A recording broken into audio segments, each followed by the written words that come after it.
And what are the internal narratives or the internal self-talk? Some people have a tendency when they fail to blame themselves. You know, if it's an academic test and you fail the test, like, I failed this test because I'm so stupid. They're not saying I'm bad at this kind of math. I mean, you have to get out of your comfort zone to have success. Someone with a fixed mindset is less likely to take on challenge. The challenge might reveal their limit.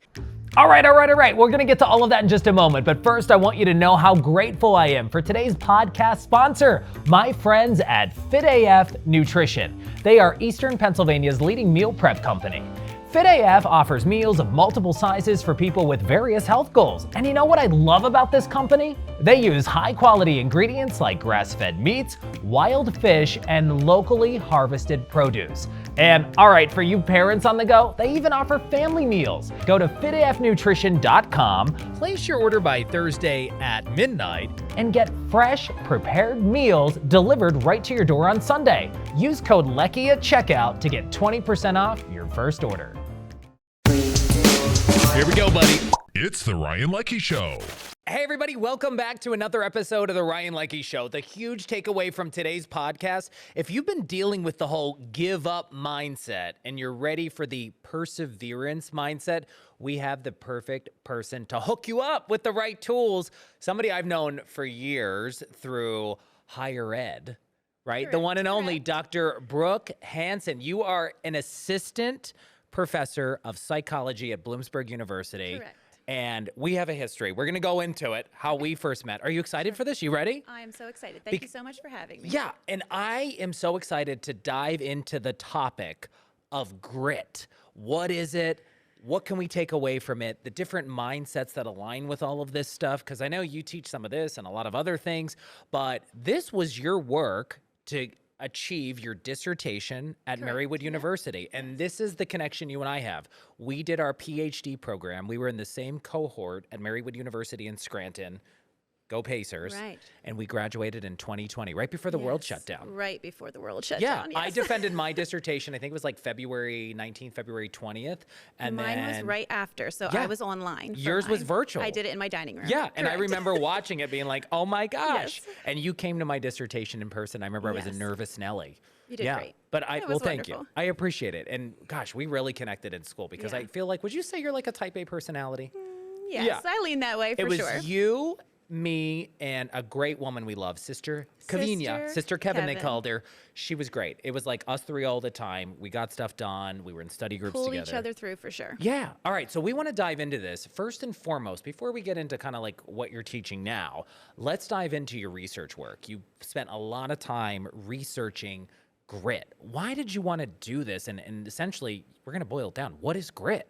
Okay, so grit, in the literature, the definition of grit comes from Angela Duckworth. She's the big name in the grit research from the University of Pennsylvania, and she defines it as passion and perseverance toward long-term goals. I would define it as this tenacity for a long horizon goal, something that's in the future that takes many steps to get there and you don't lose focus. That's the passion, the consistency of interest aspect, and then perseverance towards the long-term goals. So it doesn't mean that you're not facing hardships, and it doesn't mean that you're not disappointed when there's a setback, but you don't settle in the setback. Rather, you see it as feedback forward and you don't give up. I love this. And I think why this is so timely right now. Right? March, At the time, when you're giving up on your yeah, the New time Year's we're goals. actually recording this Yes. podcast, it is March 2024, at the time when a lot of people have the give up mindset. Maybe next year. Right? Where they're like, oh, I was going to try all this stuff Right. in January, my New Year's resolution. And then they just give up or they're phoning it in. And now if you need a little fuel to your fire to ignite that passion again, we're hoping Brooke's going to give it to you. All right. We'll see. So ultimately, how did you go about studying grit, though? I mean, let's peel back the layers of the onion, so to speak. What was your interest behind it? Were you seeing people struggle with achieving goals? Were you following people who were like CEOs of company? You're like, how are they doing this? Okay, so actually probably my initial interest in character strengths that promote resiliency started after undergraduate. So while I was at Bloomsburg, I interned at a placement for delinquent independent girls, and then I ended up working there for about 6 years afterward. And, you know, you're working with just a great group of kids that have been dealt really pretty crappy hands as far as home life and support systems at home often. And so they've landed themselves in placement, whether that because they got caught up in the juvenile justice system or because the state or county said that they couldn't be at home. So whether they wanted it or not, they were in a place for growth. And it was a really beautiful thing because when there was a structured, predictable environment, they were better able to see that good choices tend to have longer term benefits and just develop some of their sense of self that wasn't in survival mode all the time. So at that time, I was really more interested in the clinical side of psychology, the treatment aspect, but the more I got to know the girls and just following their journeys, it started making me more interested in preventative measures. What are some of the characteristics that some of these kids have that keep them persevering despite, the lives they've been, given, and, what is it about them that just makes them so resilient? So I wanted to look more into that. So I enrolled at Bucknell University, actually, to get a master's degree in general experimental psychology, just to develop my research skills. And then later attended Marywood to get your PhD earn in my PhD strategic leadership and administrative studies. So mine was in human development. Got it, right? because you were actually ahead of me when I got there, and then I just kind of took every semester as much as I could. And the program changed. Yeah. They moved from the human development track, and it transformed into an administrative leadership. Right. Strategic leadership and administrative studies. Yes. Mine was in social media research, and I don't want to talk about my dissertation. I want to focus on yours. Yes. So yours is in PhD in human development. Human development. Does it have a focus on? My focus was on college and university teaching as far as classwork went, but then my research focus was on character strengths that promote resiliency. And so for my dissertation specifically, I looked at grit and academic success, where I used a scale developed by Duckworth to assess grit as a character strength within the students, and then I compared that to, or I looked at how that is related to their GPA, which is how I defined academic success specifically. So ultimately, what were the big takeaways or the aha moments from your research work around grit? So grit was a predictor, just as Duckworth had found in her research and many other researchers that had looked into grit. Grit was a predictor of academic success. There were other predictors of academic success, general self-efficacy, so the belief that you're capable of achieving something, which we'll kind of get into with the mindsets here in a little bit. That is also a predictor, and it's associated with grit. And why do you think, by the way, when people set goals, right, especially New Year's resolutions, what have you found? Why do people every time it's a new year, new year, new me, and they fail? I think a lot of times the goals are too abstract and they're not measurable. So one of the key aspects of goal setting is to make it something that you can give yourself feedback about, right? If you say, I want to get healthier, well, what does that mean? Does that mean walking a couple of times a week? Does that mean eating a certain way, right? You have to make it something that's less abstract and measurable, because the whole idea at improvement is that you can measure it and that you can give yourself feedback when you're not getting toward the goal. You can make some changes. I love that. Yeah. So let's talk about then goal setting. If people are like, okay, so I want to do X to get to Y, how do you set people up for goals? And when they talk to you about goal setting, or when you even discuss your research around grit, because grit seems so big. Yeah, right. Right? Because grit seems Grit's so sort of long term. I think grit is the outcome, right? It's what's demonstrated with a lot of small decisions that you make consistently, right? That's when you display grit. So it's a consistency in decision making, it's a self-regulation, it's a discipline, it's a showing up even when your motivation never showed up, right? But it's a mindset that you consistently develop and practice over time. You'll have better days than, good days and bad days, some days better than others, but that consistency over time is what's going to demonstrate the perseverance in the long run. Have you noticed or come across any research, the difference that maybe students experience related to grit as they try to obtain, say, their associates, their bachelors, their masters, versus the grit that we see from, say, a CEO of a Fortune 500 company? That's a good question. So I think regardless if it's an academic long-term goal, if it's a relationship goal, if it's a financial goal, whatever the goal may be, it's that you have to clearly define what is the goal and kind of work backwards to say, what are the steps that I have to take to get there? And then again, those steps, so short-term, goals that lead you to the long-term goal also need to be clearly defined. So that, again, if you don't get there, you can say, okay, what did I do wrong, so that I can continue to move forward rather than, oh, this just isn't working, I'm going to give up. Right. And let's talk Right. about those measurable results that you have to have, Yeah. right, to achieve those goals. So I think the biggest thing is in a new year, and a lot of times weight loss is always key for people. They're always like, I want to lose weight in the new year, and that's my focus. Right. So talking about it is one thing, but what are the steps that actually show measurable success to get there, whether it's with weight loss or improving your finances? Like, what is the breakdown? I think it would be different from person to person. And is it writing stuff down? Is it like, because you said it's all about Tracking measuring. is important, and being honest with yourself and I think that's what writing things down and tracking might be helpful with, is that, you can kind of forget about all those calories that you ingest, right? And you're like, oh, I don't really think they're worth that much. But if you actually look and track things, then Yeah, you track it in you can MyFitnessPal. be a You're little like, more- oh, okay. You're like, yes, it gives you more accurate feedback. I think that's the key, is giving yourself enough information that you can make clear decisions, for sure. Does grit mean getting out of your comfort zone?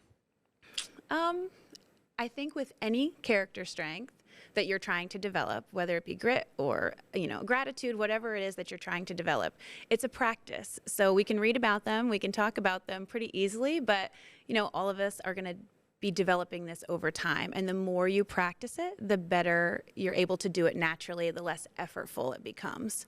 And would you agree, as it relates to grit, I think people, if they have a goal of achieving a new job, right, getting healthier in the new year and having measurable, trackable results, I mean, you have to get out of your comfort zone to have success. Oh, for Because I sure. feel Yeah, like it's not nothing easy. happens when you stay in your comfort zone. Right. Yes, it's going to Staying feel there is different. easy, but you're never going to get that new job. You're never going to find the relationship you want if you're always comfortable. Yes, and one thing that we can talk about as far as mindsets that contribute to grit. Yeah, break those down for me. I'm fascinated Well, by it. yeah, I think that's just part of it. One of the things, we know what grit is when we see it, when we see someone overcome really hard obstacles. But the question that we ask ourselves is, what contributes to that? And so a few things that I thought I would mention today for people to consider for themselves are their mindsets and their internal dialogue. So Carol Dweck is a researcher that sheds a lot of light on mindset, the fixed mindset versus the growth mindset. You've probably read about that when we were in graduate school yeah. together. But boil it down for us. So a fixed mindset is one that implicitly believes that our intelligence or our ability is fixed, right? That there is a limit to where we're at. And a growth mindset is one that says there's no limit, that with practice and skill, we can continue to develop over time. So someone with a fixed mindset is less likely to take on challenge, because the challenge might reveal their limit, right? If they aren't successful, well, there's their limit. Where someone with a growth mindset is more likely to take on challenge, because even if they're not good at it now, with change and practice and feedback from others, they can improve over time. One of the challenges is a lot of times we don't recognize our fixed or growth mindset, but we see it in our behavior.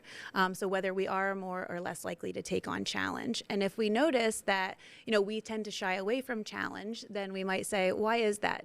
Do I believe implicitly, so implicit, right, that we aren't even aware of that we have this belief? It just shows itself in our behavior. Why is it that I'm shying away from this? Why is it that I feel like I can't do this?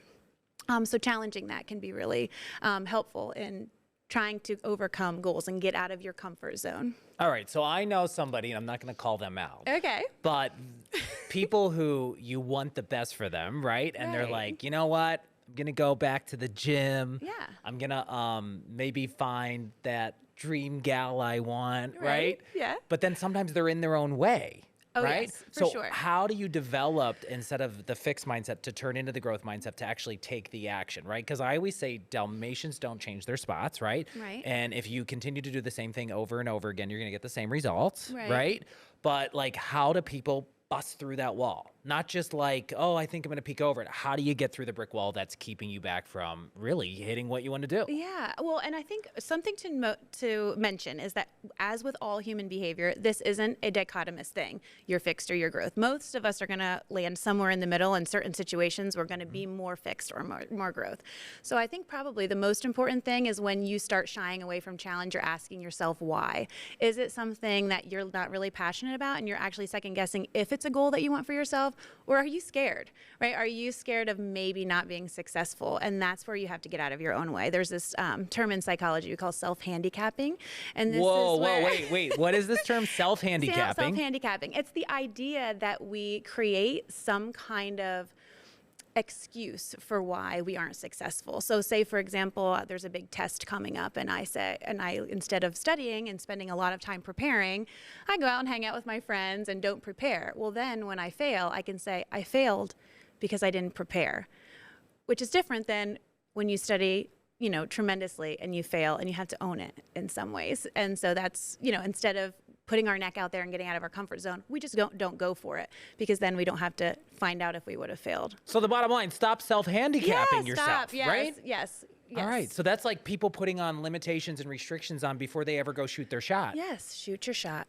All right. Yep. How interesting. You know what I'm fascinated by too? You said about you did your undergraduate work at Bloomsburg University, then your master's at Bucknell, your PhD at Marywood University. What's it like though, coming back full circle to Bloomsburg University, where you did your undergrad and now you're there teaching as an assistant professor of psychology? Yes. It's such a blessing and it's awesome, right? They're never getting rid of me. I think like the years I've been there between all undergrad and this is my 9th year teaching at Bloom now. So together 13 years. And it's just awesome. So a lot of the faculty that were my professors are still there, and so I'm still learning from them. And I just really felt very prepared when I left Bloomsburg. Part of that was because I did an internship where I ended up working, so that was a nice lead in. But also when I went to graduate school, our program really emphasizes the research core, and so I felt very prepared, and I'm just grateful to be a part of trying to contribute to that effort as we move forward. I love that. And what kind of classes do you teach now?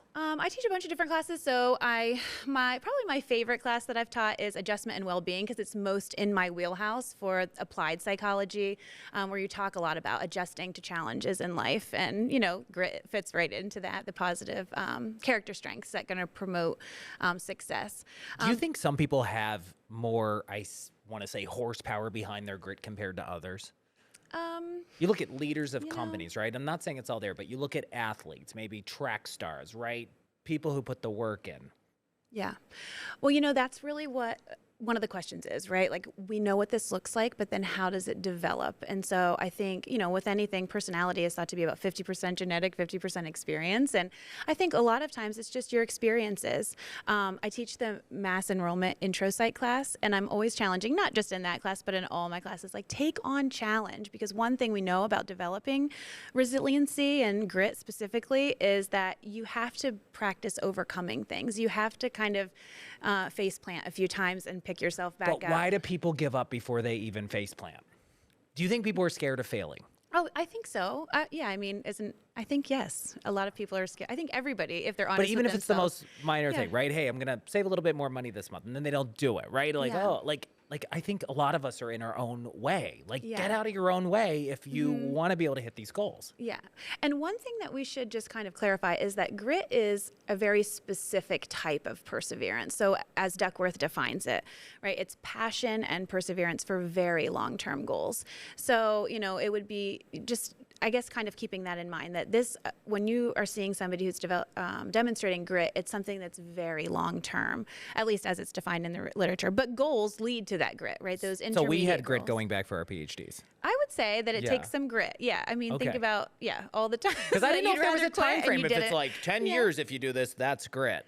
No, I don't think there's, I don't think there's a specific time frame, but that you just have to maintain the same goal for a long time, and that there's multiple steps for leading up to that goal, that long horizon goal. And what are the internal narratives or the internal self-talk that maybe some of the research says this is what works to help you get to over that mountain? So another big thing that I would say, in addition to checking your mindset and seeing about that growth versus fixed mindset, is just being aware of what we call attributional styles. So some people have a tendency when they fail to blame themselves. So if it's an academic test and you fail the test, like, I failed this test because I'm so stupid, right? So they're blaming not only themselves, something internal, but something pretty global. They're not saying I'm bad at this kind of math. I'm just stupid, right? That's global, and it's something pretty stable that they're not expressing that could change over time with circumstance. And then those same people tend to, when they are successful, look to external causes. Oh yeah, I passed the test, but it was easy. So both are problematic in that they're not taking credit for any of their ability, right? Does that make sense? So we call that a pessimistic explanatory style. And what that does is that it really breeds some learned helplessness, a lack of control. So over time, it's giving up, right? You feel like you don't have control. You know, when I'm successful, it's just because the test was easy, and when I fail, it's all my fault, so I don't have control. And so it leads to giving up behavior versus somebody who takes credit for their successes and looks to external factors for their failures. So if someone fails a test, they might say, you know, I did fail this test, but it's likely because I took extra shifts at work and I didn't have enough time to prepare. In the future, I can change that and I can be successful. So they're looking to the external factors and considering them when trying to make this assessment about why they failed.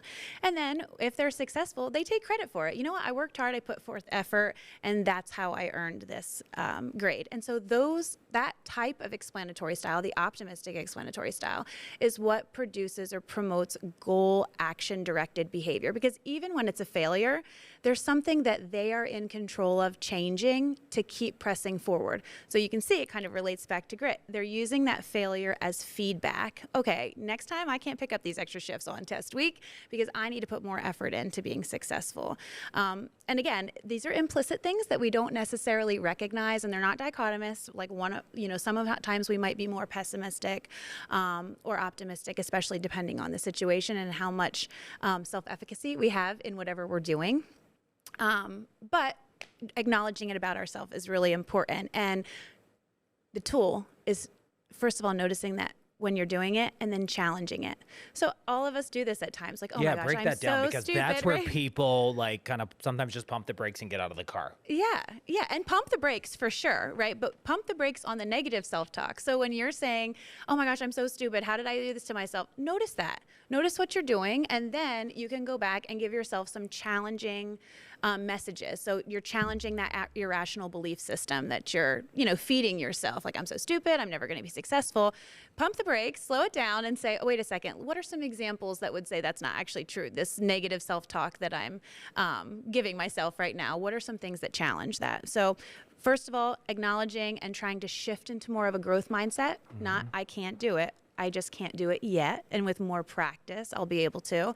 And then also challenging a pessimistic attributional style and trying to acknowledge that, you have to take credit for some of your successes and also look to external factors that you could manipulate for better success in the future. Is there a public story about grit that you're like, this is grit, this person did it, or somebody out there that a lot of people would know and be like, that's grit? I feel like you see these like dramatized all the time, and like it's fun to talk about, people like Dwayne "The Rock" Johnson, like any like Dolly Parton, Jeff Bezos, any story that's a rags to riches, or where people had to overcome even their own failures to be successful.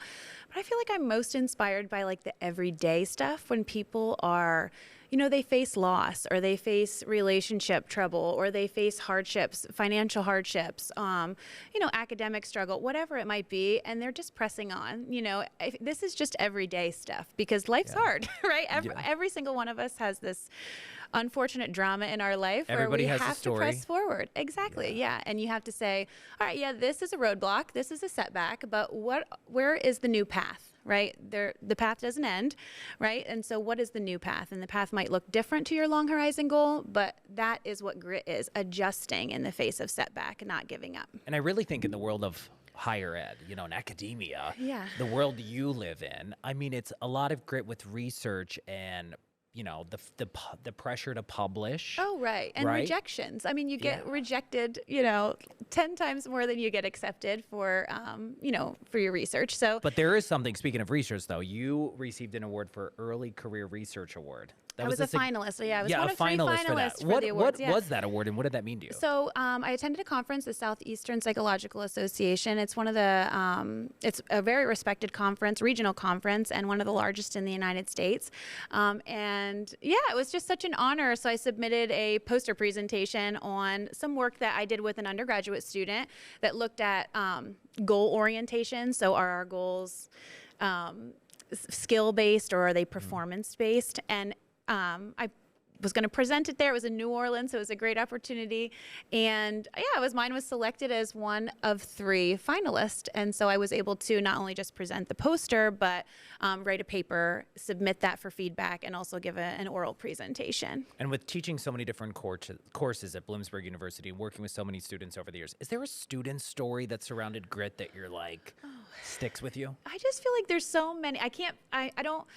I would be, unfair to say a student story that sticks with me. But there's just so many students. They'll come in the office, they'll fail their test, and they come in, they're like, okay, what am I doing wrong? How can you help me?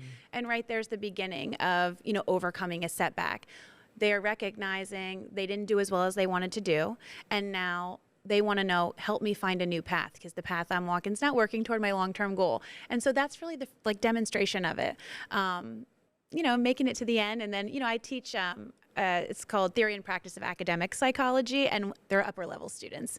And I just love the bookends, because I have the intro students who are just fresh-faced and beginning their college career, and now these seniors who are ready to walk out the door, and the way that they will reflect upon, wow, I didn't understand this at all when we first talked about it, but now look, I understand this, and I can make the connections, and I struggled with this so much, and I had to study, and I just feel like those stories are the best. Yeah, I just love this whole topic. Yeah. Is there anything, before we give a recap, right? We talked about earlier, there's the kind of give it up mindset, right? Yeah. And there's the mindset of perseverance. How do you kind of, if you had to give us the key takeaways to go from that, I'm going to throw in the towel mindset to I'm going to persevere, what's the self-talk, or what can we do to get to the end of the finish line? To develop it, right? Yeah. To develop those mindsets.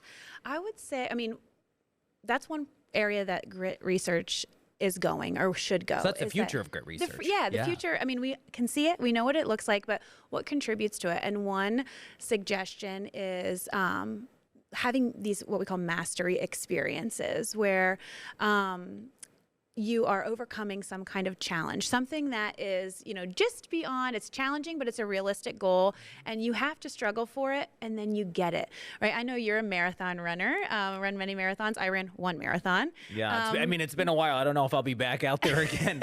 22 or 23 of them, but yeah. Oh my gosh. Okay, so you're like, 22 to my 1. Yeah. But I guess my point here is that you want to be able to trust your training. And I'll tell this to my students, you need to take on challenge. It's one thing when you're in the classroom and you're deciding on your courses, which our scheduling's coming up soon. So, something to consider now. It's one thing to look for courses that are the easy A, right? I want to take this because I heard it's an easy A. But those courses aren't developing your skill, and they're not developing your sense of self-efficacy, which is the belief that you're capable of doing tough stuff, right? And so take on the challenges, take on the classes where you have deficiencies and you can develop those skills. And back to the marathon running, if you only ran 2 to 3 miles a couple times a week on race day, you'd be really unsure if you could finish. Yeah, that 26.2 miles is going to be real hard. Exactly. But, and when I started, I thought, there's no way. But I could do 2 to 3, and then I could do 3 to 5. And then once I accomplished that, I could do 7 to 8, right? And you slowly increase your goal until suddenly it's not that big of a jump. And the same thing is true in academia, right? You want to start small and an attainable, reachable goal, and then you want to take on challenge. You can't stay there, because if you don't take on challenge, you're not going to develop your sense of capability. And when it comes to be your first day of work or race day, right, you're not going to be able to trust your training. And so taking on the challenge is really key. Having those experiences of failure and having to figure out a new path, and then failing again, and then having to try again, and then failing again, and then getting it. That's what we call a mastery experience, when you struggle, and then you get it. And that's what tends to build your resiliency for taking on tough stuff and not being afraid of that failure in the future. And that's a big focus, obviously, with academia, right? To get students out of their shells, out of their comfort zone, challenge themselves. Yeah. But what would be your message to people who have just feel like they're just going through the motions, they're getting up, they go to work every day, they come home, it's the same old, and they're bored out of their mind? And they want to do new things, but they just don't know where to start, or really how to get the growth mindset versus the fixed? Yeah, I guess I would say try something new and try something small, right? A lot of us, I think that's another reason many of us give up is because we try to change everything in our life, and we do really good at that for 1 week. And Yeah, then we're everybody like, does that in I'm January, exhausted. right? In Yeah. January, people who haven't gone to the gym in months are like, okay, 2-hour workout, here I come. Yes, and Yeah. then they can't walk and they're never going back, Right. right? But yes, so start realistic, right? Start small, make one change and then make it a habit and then try something new, add to it, develop it over time. Build on those goals in a hierarchy, right? So that they will build up to your long horizon goal. It can't just happen overnight. And what was the most frustrating thing for you when you were doing grit research? Was there anything that you're like, ugh? Well, For me, I got to tell you, it was like statistics when I was doing just my dissertation Yeah. and my research and stuff. But what was, I mean, for you, because I'm bringing it back to grit, right? You got to have grit to write that dissertation. Yes. How many pages was yours? Do you remember? Oh my gosh, I blocked out the memory. I forget, but it was long. It was like 167. I think I was just like under 200. Yeah. Brutal, though. Yes, But it that was. takes grit, and I think the people who go into it, right? Yeah. Long term, and not everybody maybe knocks it out in 3 years. Some people take 7 years and 10 years. But I Yes. really think it's, running a marathon, getting your PhD, those types of things. Yes. It's repeating a process over and over again to Yes. achieve, an outcome and a goal that's Yep. really challenging and throws you outside of your comfort zone. Yeah, and prioritizing it. I mean, to answer your question, Yeah. probably what was hardest for me in graduate school was I had 2 very young children. Yeah, I don't know how you did. I mean, So- I didn't, right? I think And they were 2 and 3 when I started, Yeah. and like what was it, 5 or so when I finished. And yeah, it was actually finding the time, right? And so I remember I would, work on things after they went to bed. I'd get up earlier, and so it's the commitment, right? It's that regardless of how hard this is or how inconvenient, or you wanted to hit the snooze alarm, you're committed to it. And when the motivation doesn't show up, it's the self-regulation, right? That, you know what, you committed to this, and having friends that can support you when you're ready to quit, Yeah. having those peer influences that can say, oh no, you're not quitting, you're doing I remember fine. how many Keep times going." you and I would call each other, and I'm like, Why oh did my we do this to gosh. ourselves? Yeah. Yeah. But I think it's surrounding yourself too. I guess that leads me to, does surrounding yourself with like-minded individuals who are goal-focused, goal-oriented, whether they're, you're all in the marathon clique, right, or whatever, does that help you ultimately achieve your goal? Oh, I think so. I definitely think so, that surrounding yourself with people that not only are familiar with what your goals are, but are also goal-oriented, right? I mean, you're going to adopt patterns of people that you surround yourself with. So if you're hanging out with people that are drifting and that aren't really pursuing any new, goals, that might not be the best. That's not to say they're My bad mom people. always said you are like the people you hang with. Did your mom ever say that Oh, to you? yeah. All the time. And then, of course, I would argue with her, but she was right. Yeah. Yeah. So And you for sure. mentioned, though, really quick, coming back, you said, is it 50% genetics and 50%? Personality is thought to be, yeah, I mean, it's never like an even split, but certainly like in the personality research, it's thought, you have genetic influences. Oh my gosh, I am on my who mother. you are. Yes, I am my mom. 100%. Yeah. I Yeah. mean, like, she's type A personality and go, go, go and drive and goals. And I'm like, I'm grateful I got that Oh from yeah, her. But yeah. I mean, it was modeled to you as well, so that Yeah. would be the nurture aspect of the modeling, but also the genetic underpinnings from your mom as well. so much to this. I love Yes, this. it's fun. Yeah, and it's just inspiring to talk about. I mean, I feel like I'm the luckiest person in the world studying this because it helps me to be mindful of it all the time. No, even. But the be honest, most- do you struggle with your own goals sometimes? Oh my gosh, Tell me about absolutely. I that think marathon every training where you're like, single I'm person- teaching and researching grit and I'm struggling to Oh run my these miles. gosh, I whined so much to my husband, like every day, Yeah. complain. He's like, "Why?" I'm like, "Well, I don't know. I just did this to myself. Now I can't. I have to complain." But yes, Yeah. but it's just showing up for yourself and committing to keeping the. I read this in I think it was like a Rachel Hollis book. Keeping the promises you make to yourself. Are you committed to something? You stay committed to that. And what would Yeah. you say to folks out there saying, I want to learn more about grit. I want Yeah. to explore it to maybe be better at my own long-term goals. What reading would you tell people to look at? So Duckworth's book, Grit, The Power and Passion of Perseverance, right? And that you can read, and she talks a lot about her research and the development of the idea, the construct. And so I would definitely recommend that. Actually, reading that was what I kind of read that shortly before I started my dissertation work. So I'm like, oh yeah, this is cool. I want to learn more about it. So Duckworth's book. Also, Carol Dweck, I mentioned Mindset, Growth versus Fixed Mindset. She has a book called Mindset. You could check that out. And there are a lot of, I love sports, and my kids are really involved in sports. So there's a lot of these themes in any kind of book that's written by athletes, and one that comes to mind is Alexi Pappas. She was an Olympic runner, and she wrote a book called Bravey. I thought that one was really good too. It's called what? Bravey. I love that. Yeah, and she talks a lot about willpower and staying consistent. Yeah. All right. I love that we got to catch up because it's been. Oh my gosh! And I think so years since congratulations on Ryan Leckey Media. I think this is just. Well, we're having a awesome. blast, but I mean, it's been years since you and I caught up. But gosh, I felt like we were in the trenches together for a few years, We were. going after our dissertation. Yeah, And I for think sure. that, like, you look back and some of the research you did, I'm like, man, we did go through that, right? We did. And it was the mindset, and it was like you had to really dig in. And there were times too, even me, who's like super type A, like Yes. go. There was times I was like, why am I even doing this? Yes. Right? And I will say, like, as a student, I feel like I was never like a naturally, I mean, some people don't have to study at all and they get A's, and then I'm That just like, wasn't well, me. right. Not Exactly. me. We had to work, right? Yeah. And I really felt like undergrad, graduate school, I did a lot of studying, a lot of preparing. And, to think now, I'm like, oh, I made it.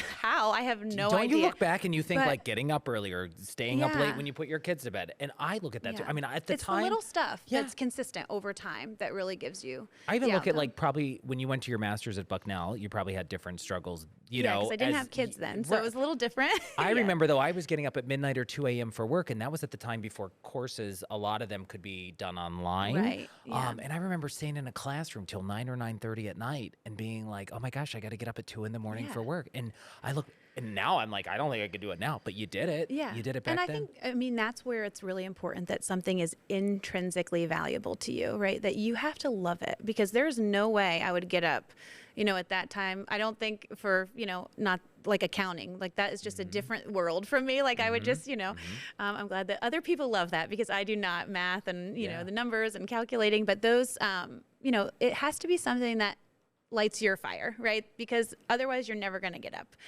for those things. We talked about that. Like a lot of times people will say like the label doctor, right? That ain't going to do it for you. It has to be something more intrinsic. That's We an always joke because we always Yeah. call each other. I'm like, hey, Brooke, it's Ryan, right? I'm never like, hello, Dr. Brooke. Oh, and gosh, no. we talk about this too. I remember after we graduated and got our diplomas and our PhD, I don't like, some people like throw that around, right? But I'm always worried. We talked about this. I don't want to come off as like pretentious, and I kind of like usually bury it in my bio. Yeah. Yeah.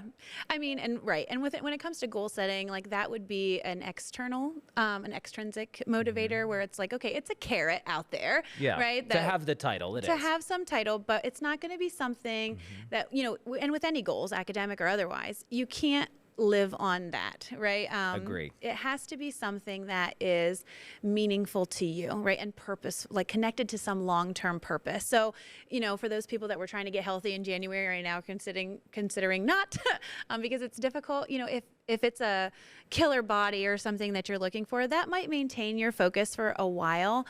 But really what's important, being healthy, being around for your family, those things are going to be what keeps you consistent longer than some external thing. And you know what's crazy? It's like you said, oh, I started reading this book about grit that really sparked your interest, right? And for me, when I look back, and it kind of plays into where I am today, like 4 years ago or whatever, when I was graduating in 2020, when I started school in 2017 or 2018 for my PhD, I never had this vision on my radar. Right. But then when I started diving into more of social media and social media's effects on men, and my study was a comparison of gay and straight males and how they react to picture perfect images of male physiques on social media. Right. All of a sudden I started just learning more about social media and the algorithms and how things kind of work.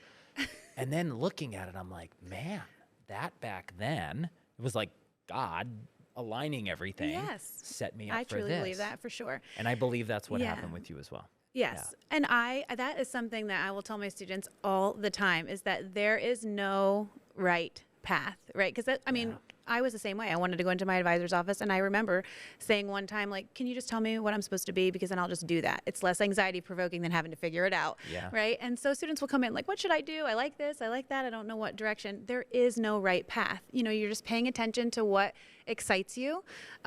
You're keeping your mind open to different ideas. And, sometimes some days I'm like, I don't even know what I want to be when I grow up. I love what I'm doing now. And if that changes, then I would adapt. But absolutely, there is one of my colleagues, Jennifer Johnson, she'll say, there is no soulmate career. Just like there's no soulmate. You'd probably be happy, in a variety of different careers, and you do that. And then if you're no longer happy, then you might adjust your career. I think so. Paying attention.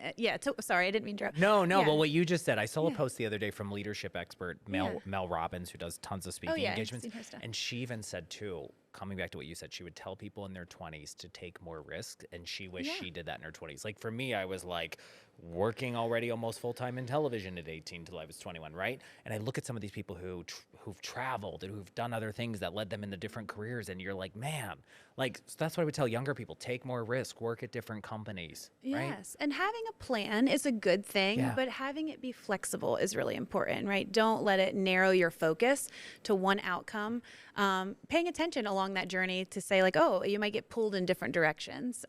For sure, that is helpful, I think, in trying to figure out who you are and what you're going to be best at, and marrying your skills with your aspirations. So you want to start thinking, instead of thinking about the job, you should be thinking about what am I good at, and then what also excites me, and what positions, what career opportunities might be available for And that. I think you saying that right now, that's what people should think about, because I get messages a lot from people like, hey, it's cool to see that you went and tried a whole new career, right? Yeah. But if you're miserable and you're not thriving where you currently are, one, what excites you? What are your aspirations? And what do you have in your wheelhouse that you can kind of marry the two together to find that career that you're going to wake up and you're the one who has to go to work every day. For sure. And if you hate it, it ain't going to be good. Exactly. Yeah. And you want to be good at, you want to feel like you're contributing. So picking something that you have some skill at is a good thing. Oh my gosh. I bet the students love you at Bloomsburg. Oh my gosh, I 'cause love them. love It's you. so fun. It's just fun. And I mean, psychology, it's an easy gig because it applies to everyone. Every single person, if they're human in my class, the stuff applies to them. So it's relatable. It's an easy gig. Yeah, No, but mean, I it's think just listening to you speak, I'm like, man, you've done so much already in your career, right? Like I think the research and how you understand people, I think it's great. I appreciate that. But I think that's your wheelhouse, right? Like this is what you do best, and it's really cool, and you've applied it to so many different areas. So this was fun. This was so fun. I'm right. so thankful for you for having me. Dr. Brooke Hansen Oh, yeah. in Here the we go. house. Dr. Brooke, I love it.